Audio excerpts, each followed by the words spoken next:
Pour comprendre ce que les évangiles nous rapportent de l'activité de Jésus et de l'énorme audience qu'il rencontra à un certain moment auprès des foules, il faut se représenter la situation de la Palestine à l'époque de la naissance du Christ.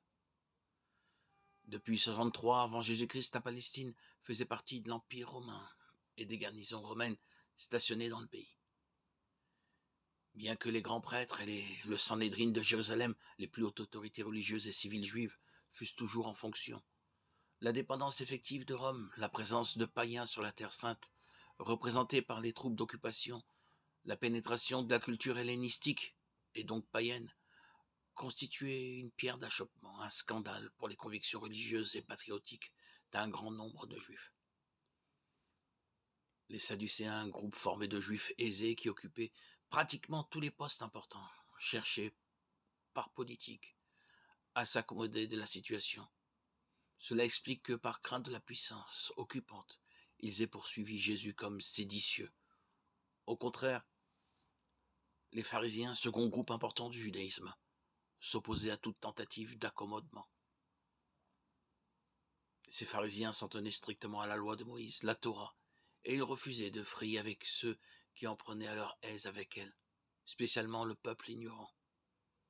Cette attitude leur a valu le nom de pharisiens, mot qui signifie séparé, parouche, en termes hébraïques, du fait qu'ils observaient scrupuleusement la loi, non seulement dans leur vie privée, mais dans leur comportement public, et qu'ils n'admettaient aucun compromis. Ils jouissaient d'une grande considération auprès du peuple. De leur rang sortaient la plupart des scribes, en sorte que leur influence était également très grande au sein du Sanhédrin. Leur préoccupation était moins de trouver l'indépendance politique que de sauvegarder l'orthodoxie doctrinale.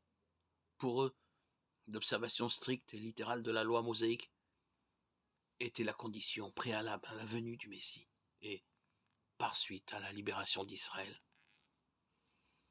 Dans la pratique, les pharisiens en arrivaient trop souvent, en vertu de leur conception, à traduire leur fidélité à la loi par des attitudes qui nous paraissent ridicules.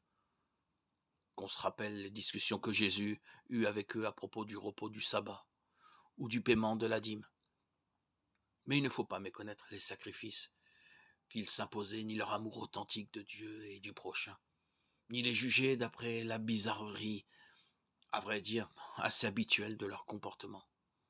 Ce serait commettre une injustice à leur égard, car on ne pourrait comprendre Jésus et son message éternel en dehors de ce contexte.